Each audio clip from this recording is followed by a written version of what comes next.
So I want to bring this even closer to home because I really think that in the last two parts of the three parts of anti-Semitism, we've come full circle. I've written several articles recently talking about what's happening right now is technically we're back in the 30s and 40s, especially in Europe. And it's coming to America too, but especially in Europe.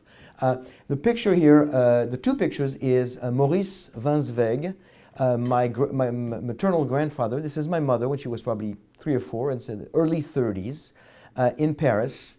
And there's another picture of her right here in the courtyard of the house where she still lives today.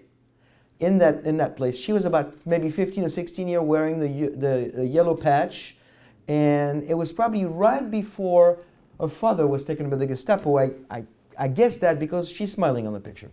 Didn't do much smiling after that. This is a picture of my mother in the courtyard of where she still lives today. Only 75 years have passed between those two photos. But let me explain something to you that took place only less than a year ago. This is a map of Paris, okay? And I was born right in this area, and right here is a small town of Saint-Mandé, which is where I lived my whole life until I came to the States. That red square is blown up on the next slide to an aerial view of that same outside of Paris area. And if you look at the screen here, number 1, number 2, number 3, 4 Jewish people killed by a gunman at a kosher supermarket. You've heard about it. January 9th, 2015. Number 1 is where the supermarket is to this day, and it's right on the outskirts of Paris. Paris starts right basically in the white area. Number 2 is where my niece lives.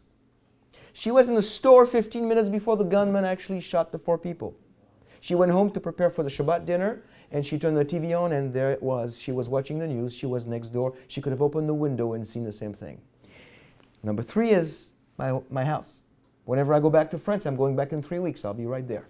My house, right there. I grew up my whole life. My mother still lives there. This is the house where she saw her dad taken by the Gestapo when she was 15 to be taken to Auschwitz, and he died there very soon after he arrived.